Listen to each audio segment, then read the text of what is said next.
Springs Reservoir, and that's a very short fly away, and I think that's why we're seeing these water drops every couple of minutes, because all they have to do is fly a couple of miles to the north, drop in there, get all the water out, and fly a couple of miles down to the south. And there's one of these single rotors. Yep. There's a dual rotor, and earlier I saw an airplane. Now I haven't seen, there's the single one going in. Haven't seen the airplane lately, but it's probably the one that dropped that retardant, the red that you see on all the trees surrounding the valley where the fire seems to be locked in right now. And as we're watching this, you could see, look at the buildings. They're right there. Right. They're just, it seems like they're surrounding this area. There are homes so close by, and that's why those evacuation orders are in place. So you'll want to find out exactly where you live and if you're in that evacuation zone. They did put out a red, orange, and yellow zone. The red obviously means you must evacuate. And the orange is? It's a recommended evacuation. Yes. That came from the sheriff's office. They tweeted that out. You can see it right here. Kind of hard to tell. I wish we could show this to you. But yes, there are mandatory evacuations in this area. That's why it's so critical this time of year. We talk about being prepared. Part of being prepared is know what zone you're in case you are evacuated. Right. So you know that it's your turn to go, and to have that, you know, always talk about have that bag ready at the back door, because you want to grab that and go. You don't want to be thinking outside of getting to my safe spot or my predetermined spot. And look at that, just raining down all that water. I mean, I have never seen a fire attacked this frequently with water due to, I guess it's the proximity to the upper Crystal Springs Reservoir. It's just the fact they have that water so close, right? That they don't have to travel very far to get that water. So it's amazing seeing how quickly they're attacking this from the air. And we talked about this during the last wildfire. There's the reservoir right there. So there Sky 7 pulled out, and there you go, Sky 7. Look at that. So now they're loading back up. They have the, I don't know if you want to call it a big hose, but they're going to suck it up and then go back and drop some more. It's just unbelievable watching them work, and we're so grateful to be able to have equipment like this now to hopefully get this fire taken care of, so these homes that are so close by are not impacted. And to think, the billions in the budget for wildfire fighting. And we need it. I mean, already you and I have covered multiple wildfires just in the last month. Right, and there are some years where we use all of that allocation, and hopefully there's other years where we don't have to, that we can save it. I'm not sure exactly what the rules are on the budget, if you can hold that over from one year to the other. But when we're in this 24/7, 365 fire cycle that we're in because of the extreme drought we've been in the last 20 years, you kind of have to maybe bend the rules a little bit or change them to accommodate the conditions we're dealing with. And it helps, it works, because there were 2 fires, in fact, in this area. One of them was contained. Okay, good. This is the other one that they're still working on. It is just unbelievable watching them work. And we did see a lot of fire crews on the ground as well. As you were mentioning, today is such a hot day. They're working so hard, and unfortunate for this to happen and them having to work out there in this heat. I think right now, I was watching some of the firefighters on the ridge, just kind of overseeing at that point, which was an hour or two ago, exactly what was going on with the aerial drops. They weren't necessarily fighting the fire, which was nice. They were kind of pulling back and letting these pilots do their job and waiting to see if anything does get out of hand. And Mike, we do want to listen in right now to a press conference happening from the fire department. So let's go ahead and listen in so we can get an update on this wildfire in San Mateo.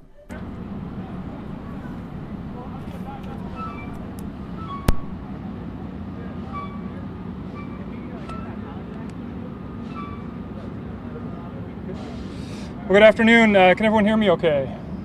Yeah, good. My name is Jonathan Cox, Deputy Chief for CAL FIRE here in the San Mateo Division.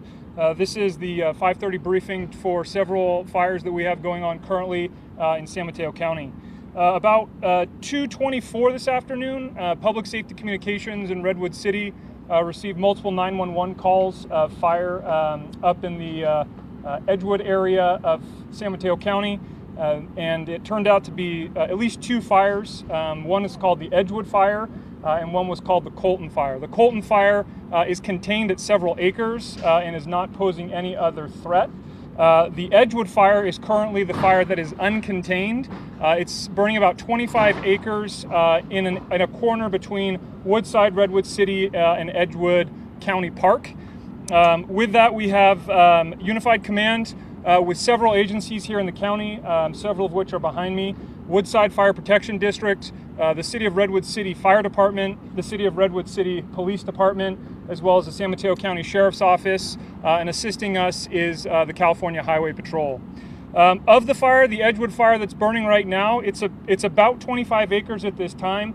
It's burning in a north to northwesterly direction towards really Cañada Road, as well as the areas just south of the town of Woodside proper. There's active structure defense going on in that area to actually protect structures. There are also active aircraft flying, multiple large air tankers, as well as helicopters. Additional resources have been ordered, air resources from throughout the area, to really try to put a significant amount of retardant on the ground and slow the progress of this fire.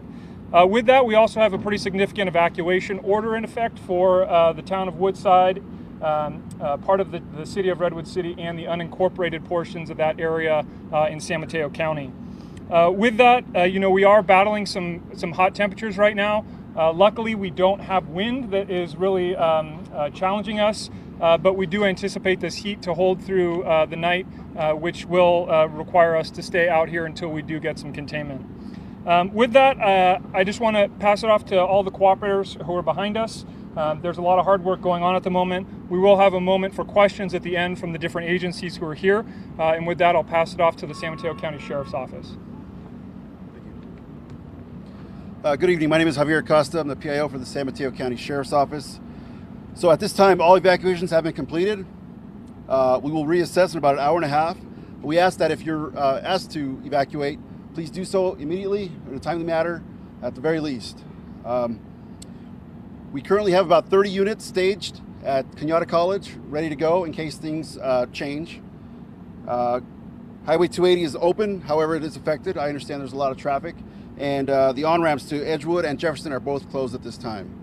I will update any further evacuations when that becomes necessary.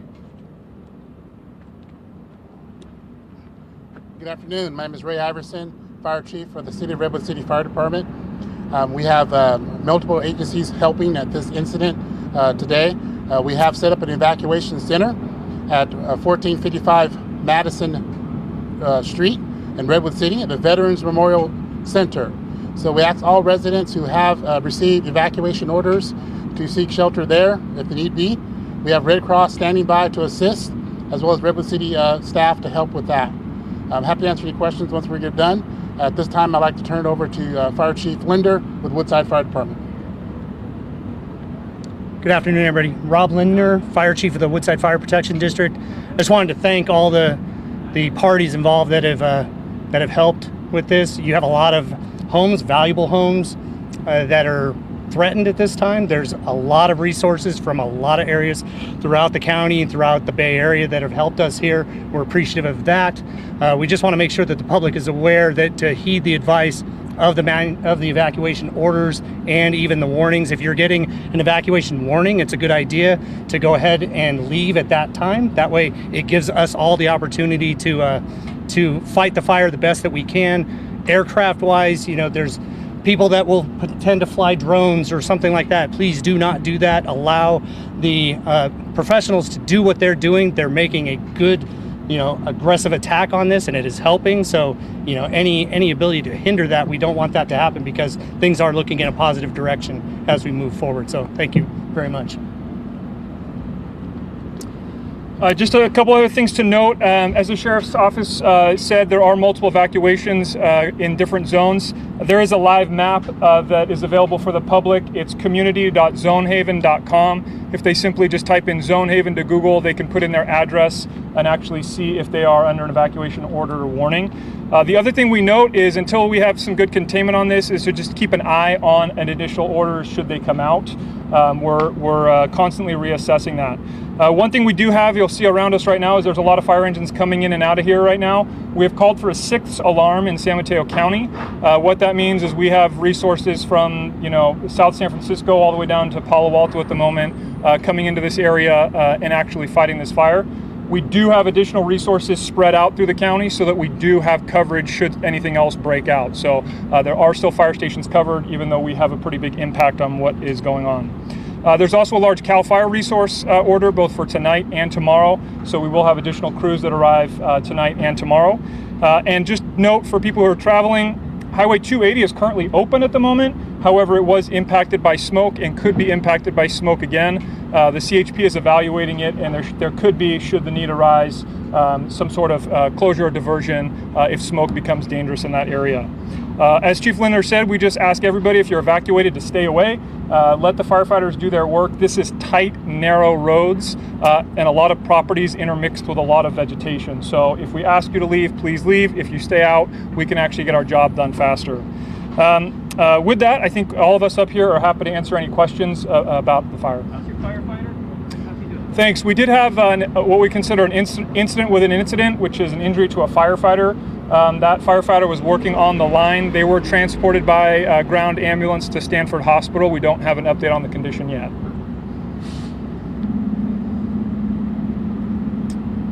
Any other questions? The governor talked about CAL FIRE hitting its peak staffing for the summer. How did that help with the situation? Yeah, so peak staffing for CAL FIRE. We have all of our resources staffed across the area, including here in San Mateo County. So luckily there was not much activity going on. We were able to get a lot of resources here very quickly. But what this does show us is we have extremely dry fuel. We're talking about the middle of June right now, and we're seeing fire behavior that's weeks ahead of where we typically are. We also have really dry fuel moistures today. So that combination, luckily we had crews staffing equipment, but by all means, we don't have significant containment on this fire yet. Winds are shifting around up in there a bit. Is it keeping pretty steady? When we left, they just shifted the other way. Is that something you guys are watching? Yeah, so as far as the weather is concerned, this is a very atypical day in San Mateo County. We are used to that kind of onshore flow with the fog that comes in the late afternoon. The fuel moistures tend to come up. We're seeing what we call kind of this unsettled weather where we're getting some offshore breezes. We're seeing no fog.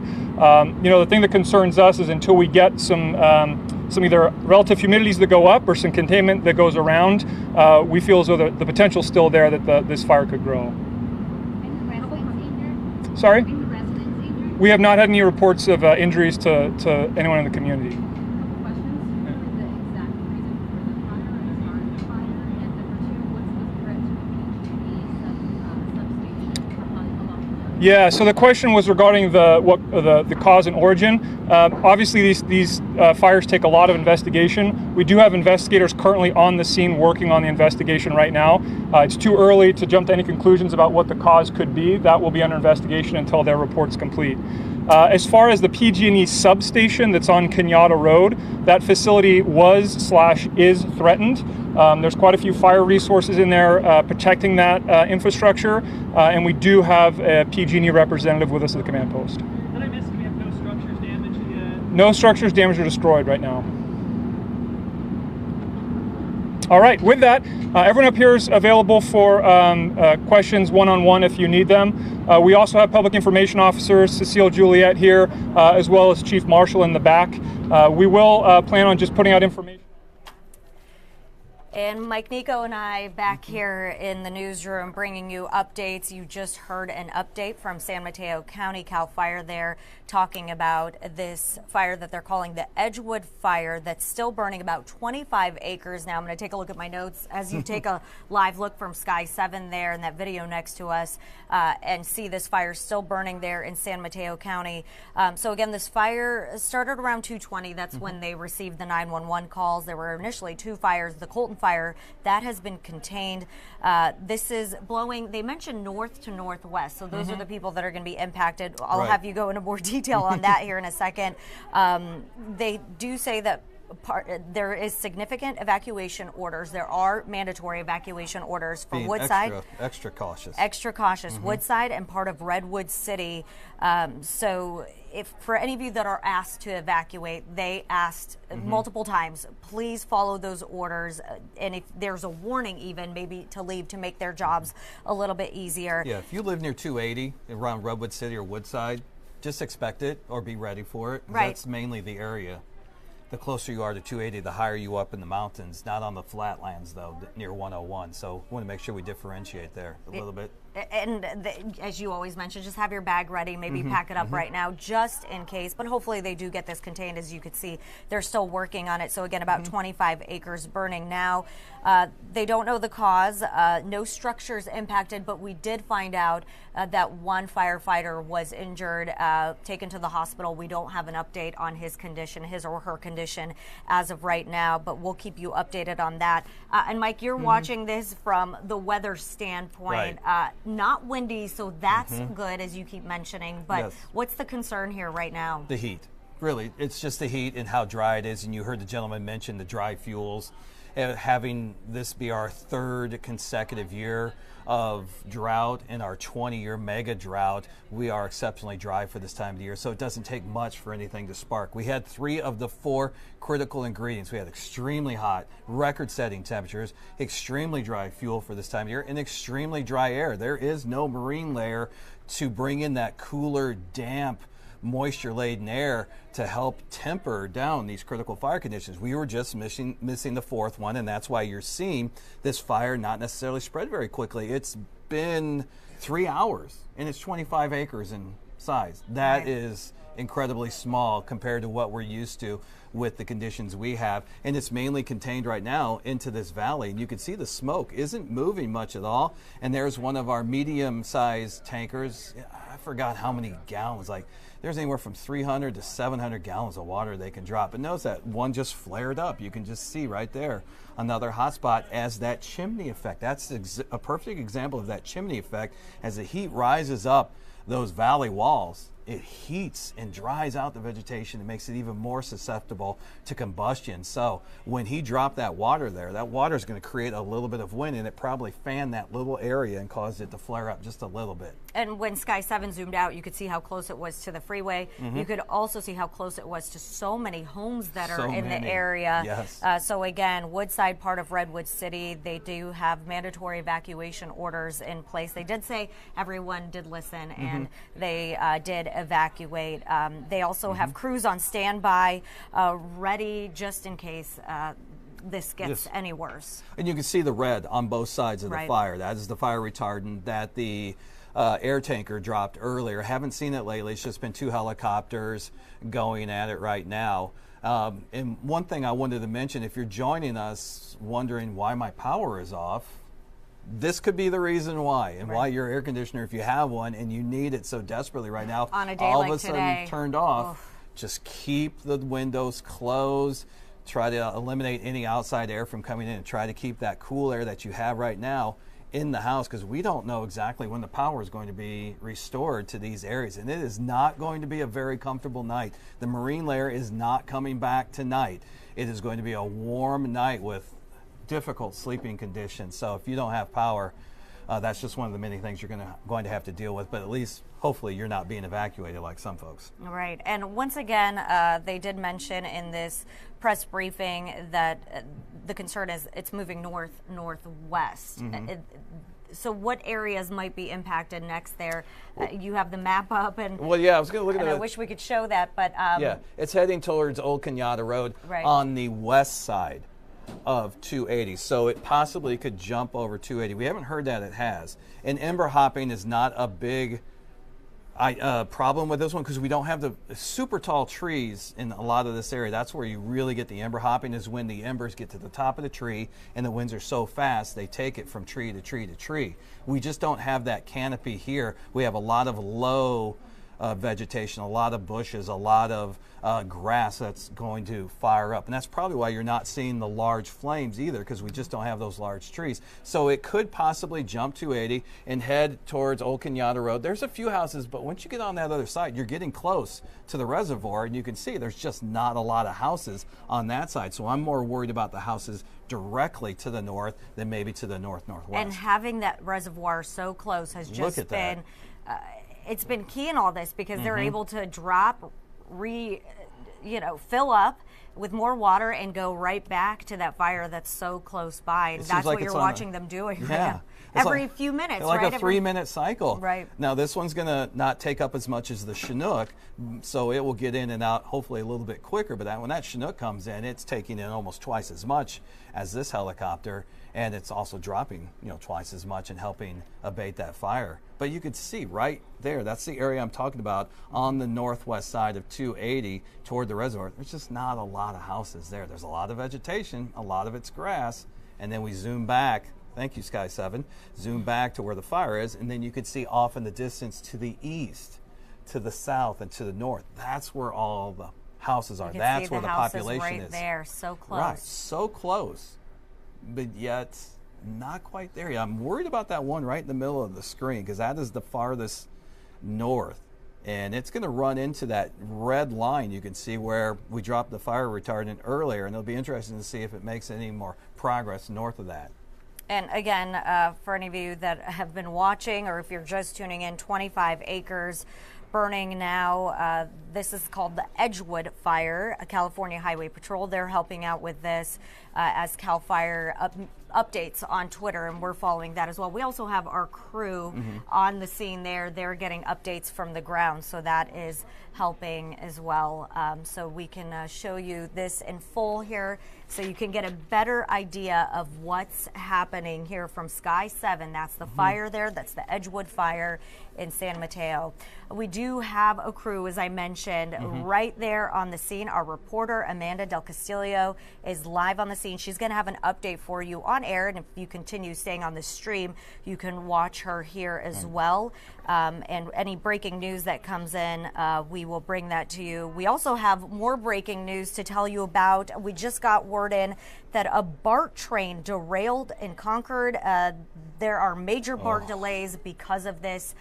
So you'll want to stay tuned for the 6 p.m. newscast, again, live here on the stream and on air. So once again, we're going to talk a little bit about this, wrap this up for you, Mike. What I want you to keep an eye on is the smoke. If you live near this, watch the smoke. It's not putting out a lot of smoke, which means it's just smoldering more than it is bursting into flames. And those flames and those smoke, once again, is more white and gray in nature and not black, which means it is burning vegetation and not man-made material. So keep an eye on that. Keep an eye on the winds. If the winds start blowing towards you from this fire, then you need to be a little more vigilant about getting out. The winds will pick up a little bit, but we're still looking at the heat as being the biggest issue with this fire. All right, and we're going to continue our coverage right now with our 6 p.m. newscast.